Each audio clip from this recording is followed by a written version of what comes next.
Can you hear it? The sound of rushing water, the crashing of rapids, the sheer force and power of millions of gallons of water falling to the depths below. This is one of the 7 natural wonders of the world, Niagara Falls. I'm standing in front of the iconic and majestic Horseshoe Falls. Whenever anyone thinks of Niagara Falls, this is what immediately comes to mind. It's one of the most popular tourist destinations in all of Canada. But the region is home to more than just the falls. There's the people, agriculture, history, and scores of fun activities, including go-karting,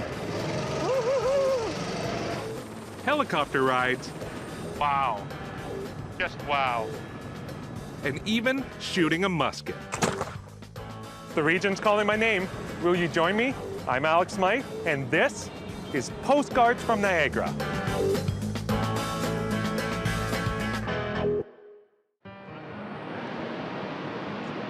Niagara Falls, the heart of the Niagara region, is a breathtaking display of power and grace. With 168,000 cubic meters of water moving over the iconic Horseshoe Falls every minute, it's hard not to be enthralled by the sight. But I need perspective, not just of the falls, but of the whole area. To do that, I'm going up, way up. To kick off this trip right, it's time to get to the chopper. The sound of helicopters is already behind me. I'm at Niagara Helicopters to take things to new heights. Let's go. I met with helicopter pilot Andy Brooks to fill me in on the accessible services and what to expect during the flight. We are located right here at the Whirlpool, so immediately once we take off, you are starting to see the falls and the rapids and the Whirlpool. It's a view like no other. We play a commentary for you that will describe what you're seeing as we fly over and as we fly through the route. We offer the audio description in all sorts of languages and combinations of languages. So when you check in and purchase your ticket, you let them know what language you would like the commentary in, and we will play it for you. It might be hard to access the cabin unassisted. So we do have a wheelchair lift that will help those with some mobility issues get up inside the helicopter, and we have a very experienced ground crew who will help with that. It's a 10-minute flight, but it goes by pretty quick. There's lots to see, so just keep your eyes up and have a good time. All right, you guys ready to go? Yeah. Sweet, let's do it, have fun. All righty, here we go. I'm so excited. As we ascend, we immediately see the Niagara River and the surrounding area. Look at those rapids. Wow, just like a ribbon of water. The falls are right underneath me. This is so cool. You see the casino, you see the falls, you see the river. I've never seen anything from this perspective before that's so stunning. As the helicopter hovers over the falls, with the mist rising from below, you can feel the enormous size of the Horseshoe Falls. Oh my. Beautiful. Not only am I able to see the falls and downtown Niagara Falls itself, I can see wine region, I can see so much more. I think my next stop is to check out some of those other regions this area has to offer.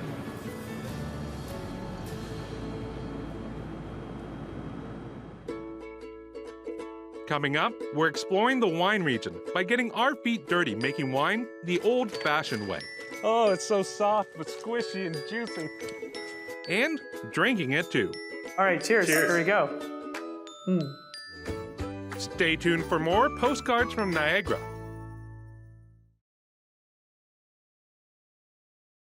Welcome back to Postcards from Niagara.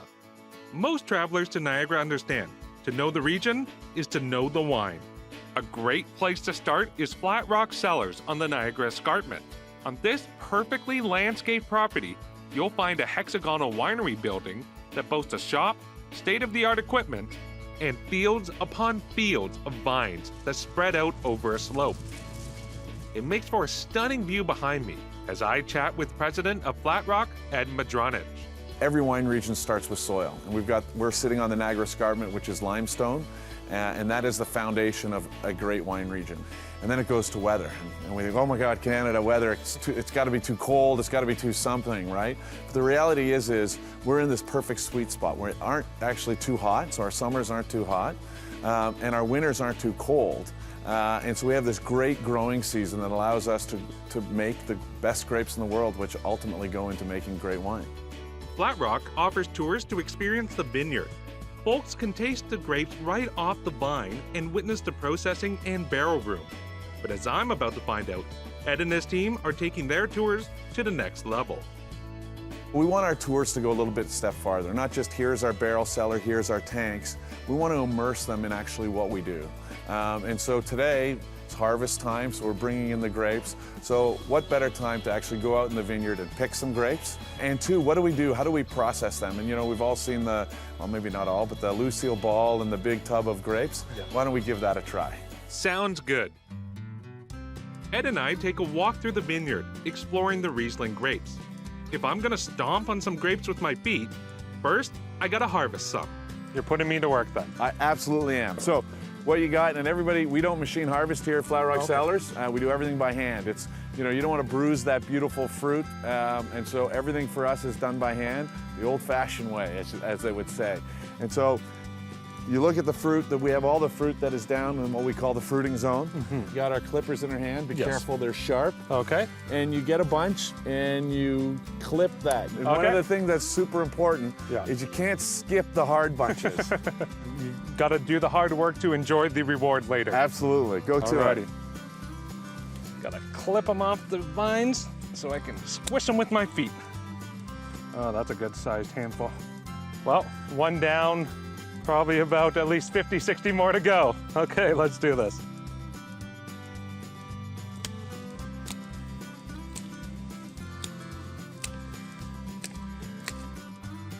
Whew, this is hard work. Alrighty, Ed, I think I got enough grapes. It's about half the basket's worth. Looks great. Okay, so what's the next step? The next step is to get them into the barrel and get started. Okay, ready to dump these in. After I dump my big yellow basket of grapes into the vat, I remove my shoes and socks, roll up my pants, and I'm ready to stomp. Grab onto the side, 1 foot in, and the other one is in. I'm in. Just call me Stompin' Alex. This is slippery. Oh, but a lot of fun. This is the strangest feeling. You feel them between your toes. You just, oh, it's so soft but squishy and juicy.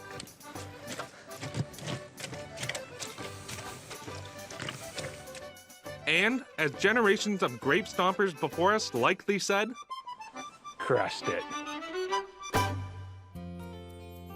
It's sampling time. The best place to taste the fruits of my labor?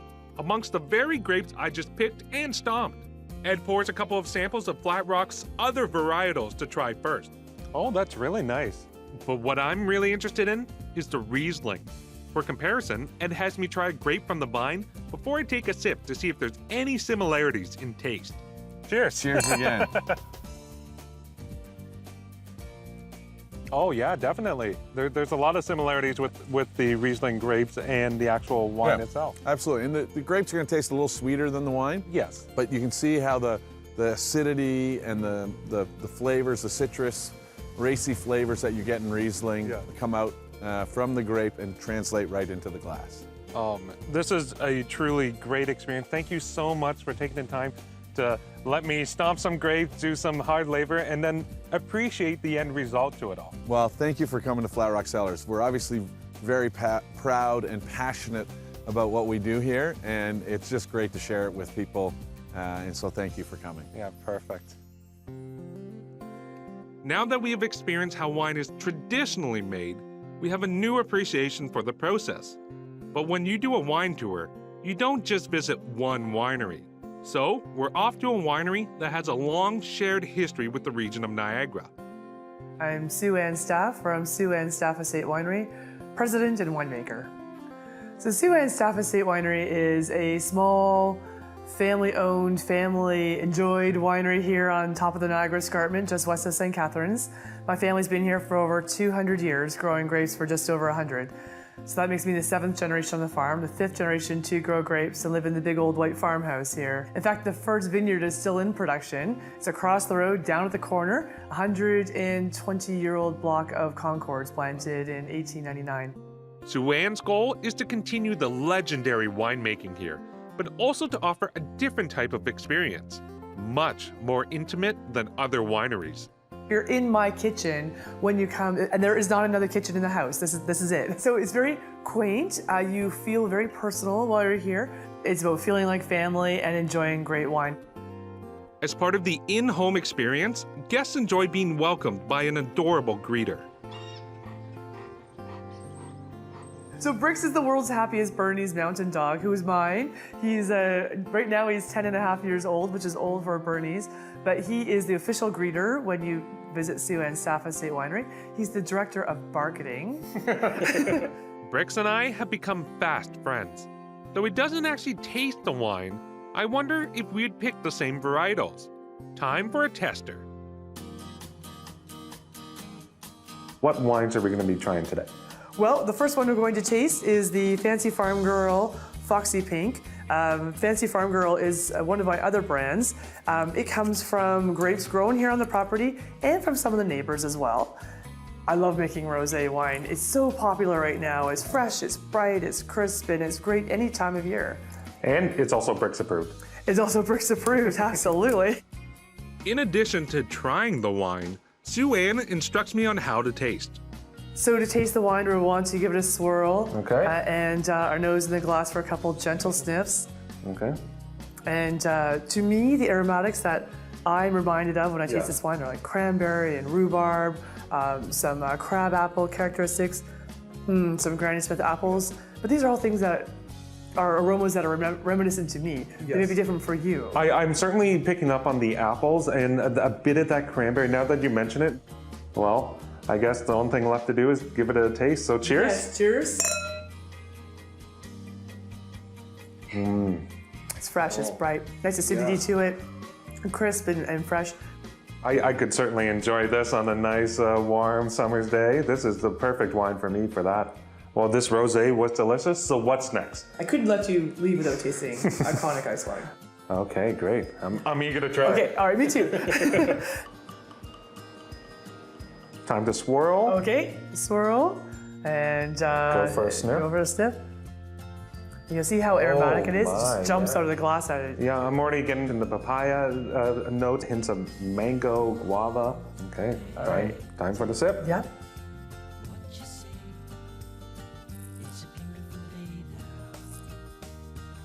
Rich, intense. Wow. The neat thing with my ice wines is the acidity. Do you feel about the watering as well after you swallow the wine? Mm-hmm. That's a really elevated acidity to link up with the really high sweetness of this wine. Yeah. It's so rich and so thick. If it didn't have that acidity, it would be cloying, and we call it fat and too succulent, really. Mm-hmm. It needs the acidity to lighten the wine and make it really food-friendly then, so. Absolutely. Like, this is like some of the best sweet fruit candies I've ever had in liquid form. I love this. Awesome. Having tasted some of the great wines of this region, it was time to say goodbye to Sue Ann and Brix and discover what else this region has to offer. Coming up, get ready to meet some new furry friends, alpacas. But beware of those who get a little fresh with kisses. Hi, how are you? Oh, that nice girl.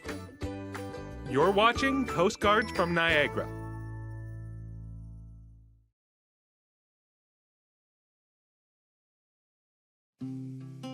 This is Postcards from Niagara. So far, we've experienced Niagara Falls and learned a more traditional way to process grapes. But there's more to this region than just wine. Time to check out a farm with a unique twist. Alpacas. Hold on, I know. You never get enough to eat. Sharon Doherty is feeding some of her fur babies. She and her husband co-own alpacas from 8th and Mud. It's like she has an entire farm full of cuddly, oversized pets. Oh, come here, handsome dude. Come here. What's the matter? What's the matter? I offer up some food from my palm and right away make a new friend, a black alpaca named Squishy. Oh, yeah, you like that? Whoa.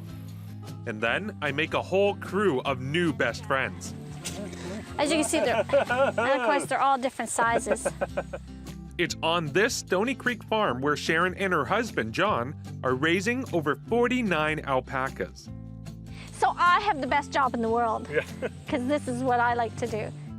The male alpacas are unavailable. They're a little grumpier. But these females are friendly. Folks on a farm tour can approach and feed them, just as I did. Each alpaca has a name, though I'm not sure which one is which. I have a hard enough time trying to remember my own name. But still, it's easy for Sharon to tell who is who. Each one seems to have a different personality. Oh, yeah. Oh, every one of them. Usually Tina hollers, and she's not hollering today. Mocha kind of blends in, doesn't say much. Ginger gives kisses all the time. Hi. Just like the one I'm getting right now. Hi, how are you? Oh, that nice girl. Well, thanks, Ginger. Females like her aren't fully grown until they're 3 to 4 years old. But at that point, they can grow up to 5 feet tall and weigh between 120 and 160 pounds. Their male counterparts can grow up to 5'5" and weigh between 140 and 180 pounds. Their colors are varied, from full black, white, brown, and orange to any combination of those colors. The one thing I noticed right off the top, I'm just petting the one right in front of me. It's Amazing, so soft, it's so smooth. Yeah, the quality of the fiber, and it also depends on the age of the animal. As they, especially the girls, mature because they're having babies, their fiber isn't quite as what it was when they were younger, where the boys' fiber has a tendency to stay nicer longer.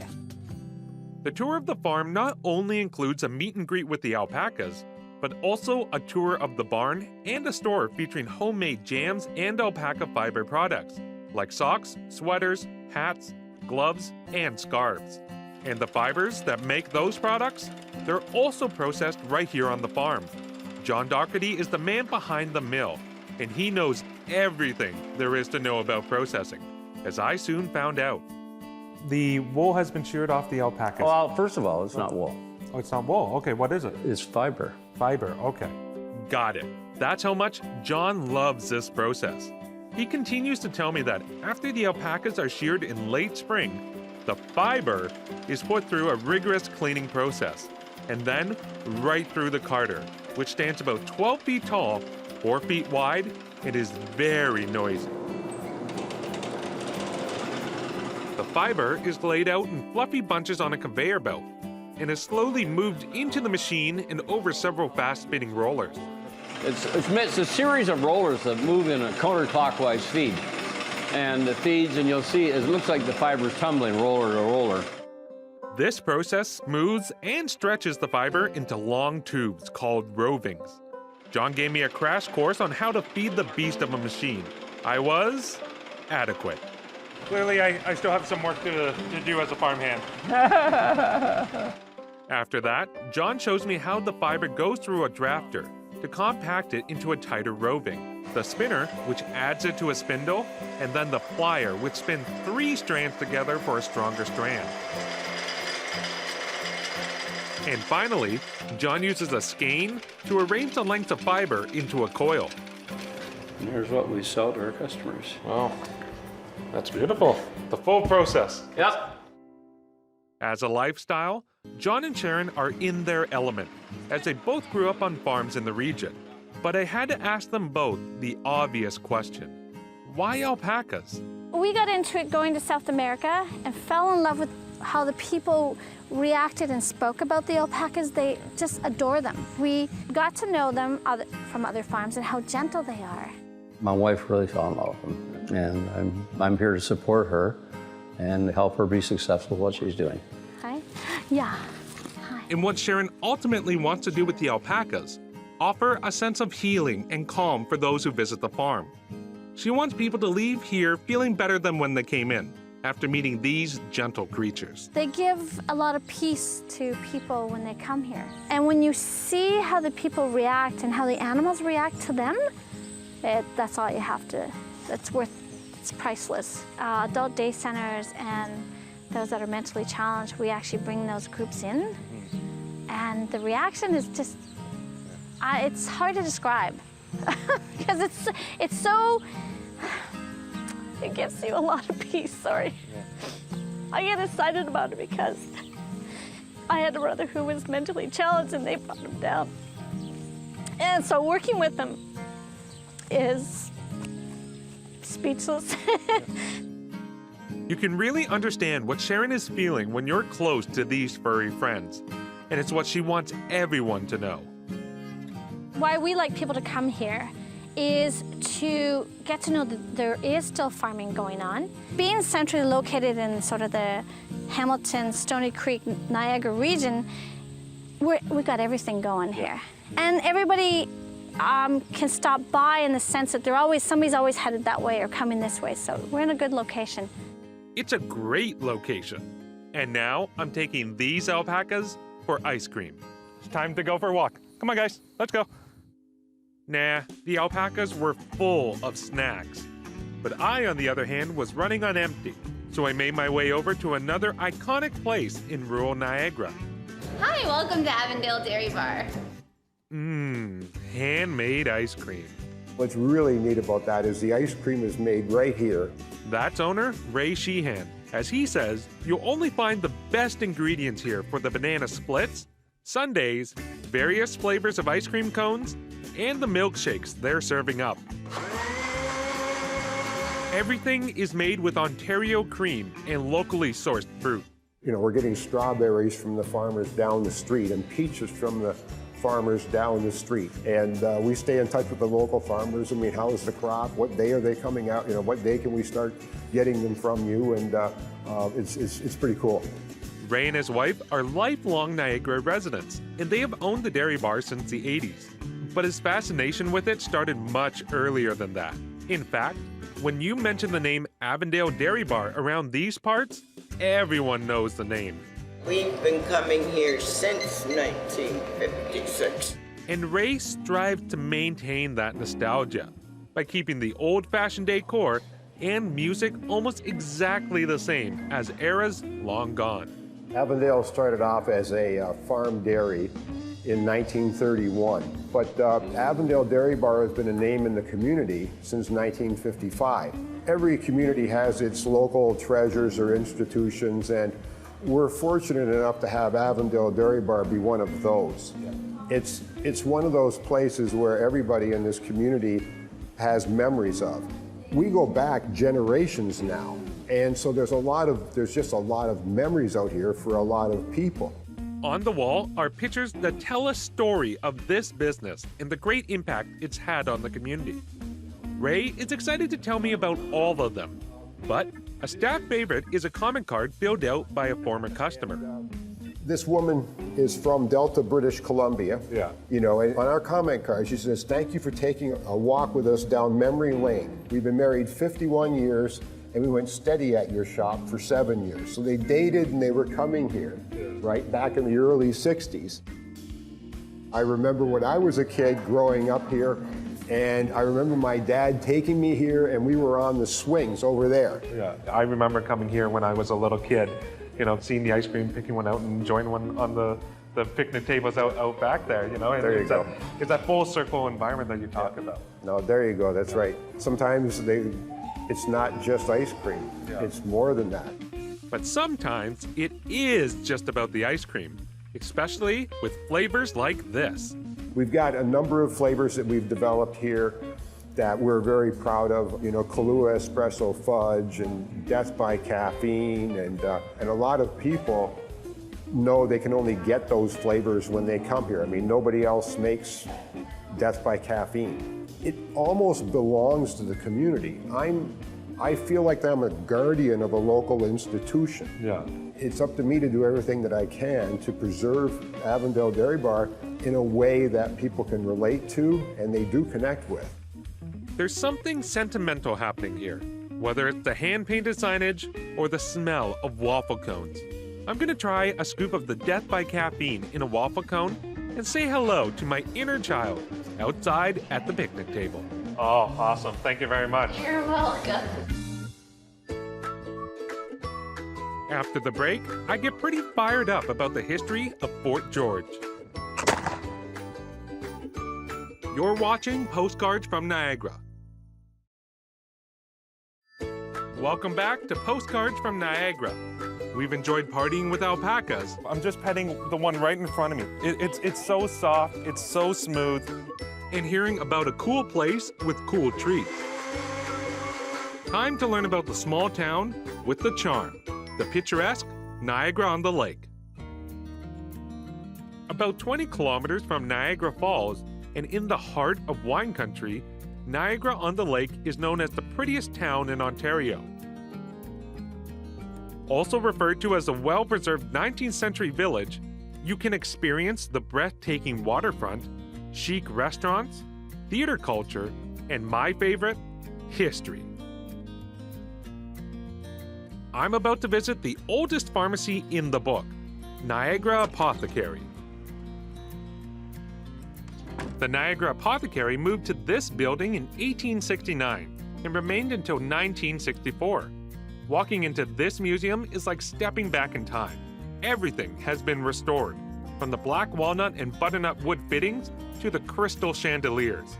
A counter runs the length of the room, and above it, open shelves holding jars and bottles. On the other side, glass cabinets filled with old medicine bottles, packages, pictures, and newspaper ads.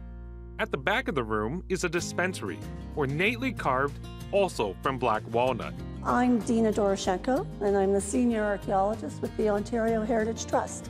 The Niagara Apothecary is restored early a pharmacy, if you like, and they were selling everything from tinctures and elixirs and pills, as well as other, sometimes household items throughout the 1800s. It is one of the earliest buildings of its type in Niagara-on-the-Lake. It's also a National Historic Site, and because it's been recognized that the architecture is unique and the history and the fact that the contents in the building are fairly original to the building and its use is also quite rare. Pharmacology was in its infancy, but here at the apothecary, chemists were busy serving up prescriptions for pills, powders, and cough syrups, almost the same as present day. They also offered patent medicines, which made outrageous claims. They were basically advertised as cures for various ailments, kidney infections or kidney stones or problems with your liver, problems with your stomach, and acids were very popular. Dina tells me that a lot of the medicines contain high levels of opioids, cocaine, and alcohol. The point of the patent medicine was that, yes, you would definitely feel better after you had some of it, but you would have to keep going back to the store to buy more because you would feel bad after, a couple of days if you've used up your medicine. The cabinets here are filled with rare patent medicine bottles, packages, and ads, all in mint condition. One of my favorite items simply says Carl's Tea, a laxative on the package. I instantly imagine an old-timey commercial. Hi, I'm Alex Smyth. Has this ever happened to you? You're on the go, get constipated, and you need a little help? Well, Carl's Tea's here for you. Carl's Tea, a laxative. Here's another of my favorites. Their message gets right to the heart of the matter. According to Dr. Kilmer's swamp root makes friends. What more do you need beyond knowing what swamp root is? Next, Dina shows me 4 very interesting glass bottles, 2 of which were found during an archaeological dig in 2016 and 2017, right behind the apothecary. This bottle, for example, is got embossed rose bush sort of all over it. This is a gorgeous little container. Oh, it's absolutely. Yeah, it's pretty, isn't it? It dates to about World War I time period. Okay. And it's Rose's lime cordial or lime syrup. Now the bottle beside it is sort of an aqua color, and it has embossed writing on it. And it starts with saying Florida water. Then it says Murray and Landman, which was the company that made what was inside the bottle. Florida Water was an American version of France's Eau de Cologne, a light fragrance both men and women used. It was manufactured out of New York starting in 1808 and was sold here. Florida Water is still sold here, and that's what's in the next bottle. Actually, the recipe hasn't changed. Okay, And and that's so why you have some modern Yes. version of this. I get to take a whiff of what's in the bottle.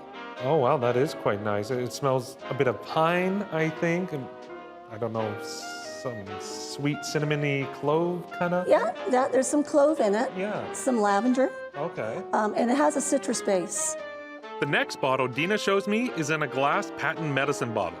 It's a square shape with a narrow bottled neck. It's embossed on one side and has a paper label on the other side. A rarity for sure. This one is Dr. Agnew's cure for the heart, and it was supposed to help people who had heart ailments. Okay, so if I ever have a heart complication, just grab one of those bottles, take a chug, and hope for the best, basically? Pretty much. This building and most of the town was rebuilt after the War of 1812. To get a better understanding of that era, I had to go to the source, Fort George National Historic Site. Welcome to the year 1812. If I want to feel the part, I have to look the part. I'm in the mess hall, I got my uniform on. It's time to go find Dan. Donning the iconic red wool coat and black hat, or shako, I meet up with Dan LaRoche, site supervisor at Fort George National Historic Site, who is also dressed in period uniform, although his is much nicer than mine. Can you tell me a bit about Fort George? Fort George constructed in 1796 and really essentially to be a supply depot and guard the trade going up and down the Niagara River. We move on in time, it became really the main British headquarters in the Niagara area for our efforts during the War of 1812. We saw a fair bit of action all throughout the war, but the big one is that we were actually destroyed by artillery fire on May 25th, 1813, and then 2 days later the Americans actually invaded. While the fort did get destroyed, and the area was occupied by the Americans for a few months, the British forces eventually reclaimed the region. Although, that wasn't always a guarantee. This war really represented where we came within a hair's breadth of almost not being allowed to become a country that we know of today. So had things gone differently in this conflict, Canada today might not exist. And to me, that makes it a very significant part of our past. And since the fort was destroyed during the war, Parks Canada began to rebuild the site back in the 1930s. We've got 9 heritage buildings inside of here that are restored to look very, very closely to what they would have looked like, let's say, the summer of 1812. And then, of course, we have a number of activities, certainly, to really try and bring the fort to life. So we've got staff who interact with the public that are wearing the uniforms of the troops that would have been here. So we've got different regiments. We've got staff who are working as civilians in either our kitchens. Sometimes we've got volunteers working in our workshops, so like a blacksmith or a carpenter. We've got artillery crew that's here as well. So again, giving that idea of what the garrison, because it would have been a busy place, and that's what we're trying to recreate. The site allows visitors to explore the past through a multi-sensory experience. The fort itself, the 95% of the buildings are wheelchair accessible, and as are the pathways. We have nice now paved pathway. But also I think there's other elements of it too. We certainly have a number of our demonstrations certainly can appeal to very different senses. You can hear the marching, and certainly once the squad starts firing, 30 people firing muskets, when the artillery goes off, that's an incredible noise. So certainly the auditory side of it is incredible. We've also got a full fife and drum corps here. So again, music not only is an international language, but what a wonderful thing for the hearing, or the sense of hearing. When you think of another sense, taste, that certainly everybody likes that. We have an operational kitchen here in the summer. We always have treats for the public to try out. Treats, you say? Seems like the perfect time to meet up with Fort George's Sam Challen to learn more. So Sam, where are we right now? We are in the officer's kitchen. This is a reproduction of the original building that was built in 1799 to provide a place to cook food for the officers who lived next door. And so what would a daily life in a kitchen like this be like? Probably pretty busy, lots of coming and going. There were different rooms with different doors, and every officer had at least one servant who worked for him. If they could pay for more, they could have more. And these servants would be coming and going, preparing food in here and bringing it to the building next door to be served. And so you're busy at work, you're cooking something up. What are you cooking? I'm making gingerbread cookies according to an 1811 recipe written down by Hannah Jarvis, who lived in Upper Canada just before the War of 1812. Oh, that's awesome. So I guess how do you cooking it? So I mix a cookie dough pretty much just like a dough that we have today, although there's some modification in the ingredients. You know, they didn't have baking powder or baking soda like we have today, but still you got butter, eggs, milk, flour, etc. Mix it with spices. There's ginger, nutmeg, and allspice in this because these are gingerbread cookies. Then I roll them out, cut them into shapes, and put them over the fire on the iron there, which is heating to bake one side at a time. So once they're all cooked, is there any chance maybe I might be able to sneak a bite or two? There sure is, yes. I kept them under the towel there to keep the flies off them, but please do have one if you'd like. Okay, let's see here. I got a piece that's calling my name. So this is a 19th century recipe. That's right. Of gingerbread, so the full immersion. Yeah. Let's give this a bite. Not bad. I got to commend you, Sam, on a good cooking job. This is really tasty. Thank you very much. You're too kind. While the cookies were delicious, it was time for me to meet up with Corporal Connor Hassan, who's giving me a crash course on how to fire a musket. So first step, with the flintlock mechanism here, we're gonna have to open up this metal piece called the frizzen. That's gonna give us access to the inside, called the pan, and that's gonna be the reservoir for the black powder that I'm gonna put in here. So then I'm gonna reach back to this cartouche, which was my ammunition box hanging on my side. I'm gonna pull out a single cartridge, which historically would have had a 68 caliber soft lead ball at the bottom, but just the powder in here today. So 120 grains of black powder inside of here. Once I've taken that out of the cartouche, I have to bring it up to my mouth, and I'm gonna bite off the top of it. So once that's done, spit that piece of paper away, take some of that powder that's in here, pour that into that reservoir, that pan, and then make sure it's not gonna fall out, close that frizzen back up, and then I'm gonna bring the musket down in front of me, and I'm gonna take the rest of this cartridge, and I'm gonna pour it down the barrel like that. So there's no ball in there today. This is a blank round, right? We don't wanna be shooting We don't want to accidentally be shooting anything. Yeah. So once that's in there, we bring the ramrod out, pack that down nice and tight, and then we're gonna put that back. And that was really the end of the loading procedure. So now this thing is loaded, and the safety is still on. So if we want, we can fire that now. As part of the safety precautions, I put in earplugs and put on safety glasses. I was also lined up to face the American front to fire. I wonder if this was intentional or not. 3, 2, 1. Woo! All right. So how was that? Oh, that was a blast. Thank you so much, Connor. No problem. Fort George truly is a place where history comes alive. It also serves as an important reminder of the impact the War of 1812 had on our formation as a country. That said, not all the history of the region involves gun battle. This is a tree. Yes, a tree. But it's not like any old tree. Located in Comfort Maple Conservation Area, it's a heritage tree, widely believed to be the oldest sugar maple tree in Canada. The tree is estimated to be about 400 to 500 years old, stands over 24 meters tall, and has a trunk circumference of about 6 meters. That is seriously one big tree. If trees could talk, this one would have an amazing story to share. Actually, it might just say, ouch! Apparently, this tree is struck by lightning on a regular basis. Note to self, stay away from here on a cloudy day. While it is fun to be under the tree, it is starting to get darker and the wind's picking up. So it might be time to retreat, especially considering the fact it's still black and charred from the last time it got struck by lightning. Oh God, must go fast, must go fast. If lightning doesn't give you the willies, then this might. Welcome to the Screaming Tunnel. We're all set to investigate an old wives' tale about this tunnel, located in the northwest corner of Niagara Falls.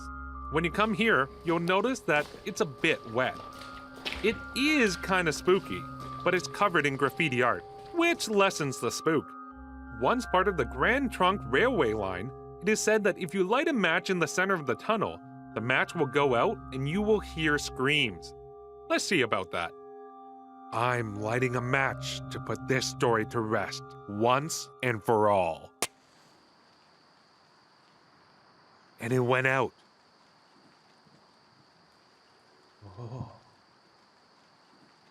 Nothing but a stony silence. And then, did you hear that?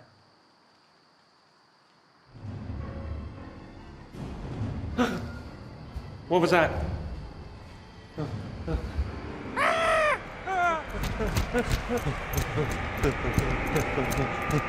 No, we're done. We're done. We're done here. I know it was me screaming. I don't care. We're out of here. Let's move on. Next thing. Let's go. Let's go. Coming up, we hit the town. And then we're reconnecting with nature. You're watching Postcards from Niagara.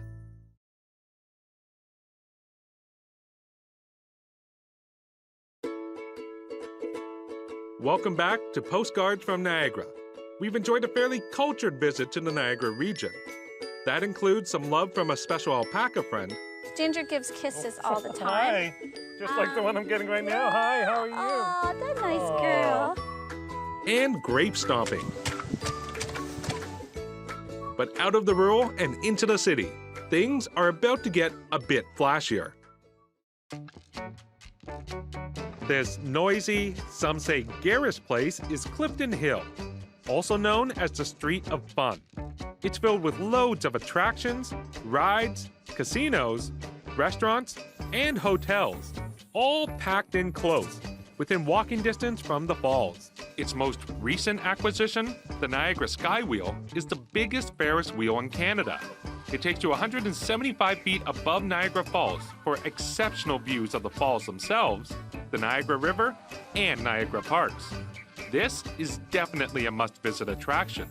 The ride lasts between 8 to 12 minutes, and you're completely enclosed in a heated and cooled gondola. I've got a great view of the falls here on the Skywheel. It's truly spectacular. Clifton Hill also meets your go-karting needs. That's why we hit up the Niagara Speedway, because I'm feeling the need for speed. Time to burn some rubber! Niagara Speedway is North America's largest elevated go-kart circuit, with a Mario Kart-inspired 3-story racetrack. Woo-hoo-hoo! Hairpin! I no longer feel the need for speed. Mini-putting, anyone? Dinosaur Adventure Golf is populated with over 50 life-size dinosaurs. They don't golf, but I do. Poorly. Oh, just by the hair. And features 2 18-hole courses. With all those chances, I was bound to get one in. Coming back, it's coming back. Yes! Hole in one. Leaving my golf game on a high note, I want to see what else Clifton Hill has to offer. Everything from a wax museum to fudge to the Great Canadian Midway, home to an awesome arcade where I got to be a kid again and play some games. My favorite game of all time, skee ball. I tossed the ball to get 50 points, but I only get 10. This is no longer my favorite game. That was fun, but I could use a little fresh air. I've heard about another place away from the busy city streets and big falls. Still located in Niagara Peninsula, it's Falls Falls. This is the most diverse forest with more different types of plants, animals, and insects than anywhere else in the country. I think that's very special. Alicia Powell is the acting manager of strategic initiatives here at Falls Falls Conservation Area. Falls Falls is a fantastic location. It has a lot to offer to families, to students, to visitors, to Niagara and to the 20 Valley. We have the Center for Conservation here at Falls Falls. We've been open for 11 years with this building on the site. We offer an interpretive center, we offer guided hikes through our trails, and we also offer guided tours of the historic village that's here. With so many things to do, I decided to hit the trails and discover what they had to offer. Our building here at the Center for Conservation is accessible, and we have a number of trails that divert from this building to get down the escarpment so folks can enjoy the beautiful view at the lower waterfalls, which is an 88-foot drop. It's quite spectacular. We call it Niagara's Other Falls for that reason. So we've made a number of accessible switchback trails for folks to get up and down and ensure that those trails are safe and accessible throughout the seasons. I'm at the Forest Playscape in Balls Falls, a naturally wooded, beautiful play area for people of all ages. Essentially what we've done is establish a perimeter for children and students and families and adults too to enter the forest and play freely. It's a free play space with loose parts for people to explore and enjoy playing outside in the forest. And what we like to do is establish that perimeter so that we have a space where folks can be active and engage with our environment so that we're able to preserve, protect, and conserve the areas around that. Preservation is key for Balls Falls, as there's a lot of history in this area. So the Ball family settled here over 200 years ago in 1807, and they established a small hamlet, an industrial hamlet here. And so we have many of the original buildings. We have a number of buildings that are period accurate that were brought onto the site in the 1970s when the Conservation Authority started to begin to manage the site. There are a number of historic buildings on the site, including the grist mill, Ball family home, and old church, which are open for tours during the summer, with most buildings being accessible for people to explore. There is also a building that predates the rest of the site. And of course the historic cabin, and we can date that building back to between 1791 to 1799, so it's even older than the establishment of this site here, and it was recreated in that fantastic dovetail jointing white pine cabin style. So some really neat buildings here on site. Sometimes you just need to take a break, and I can't think of anywhere better to do so than in the old heritage village at Balls Falls. I'm sitting on a wooden bench, there's a cool breeze in the air, and I'm surrounded by beautiful flowers. Talk about relaxing.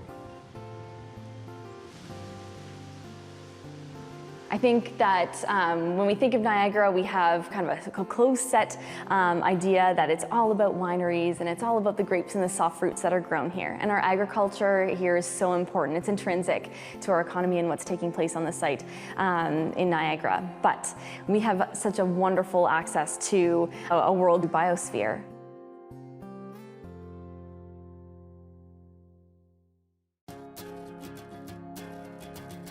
Niagara has been amazing. The region is a land of unlimited possibilities. There's something for people of all ages at any time of the year. So, when you visit, because I know you're going to, know this. You could spend your trip just drinking the wine and gazing at the falls, and you would have fun. I know I sure did. But if you take some time and peer beyond the grapevine, there is a whole other world waiting to be discovered. Host, Alex Smyth. Producers, Alex Smyth and Joanna Ryan.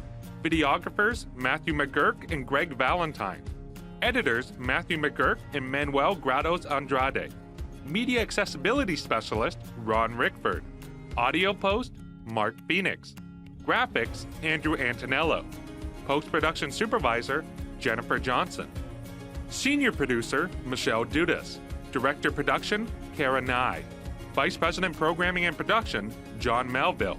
President and CEO, David Arrington. Copyright 2019, Accessible Media Inc.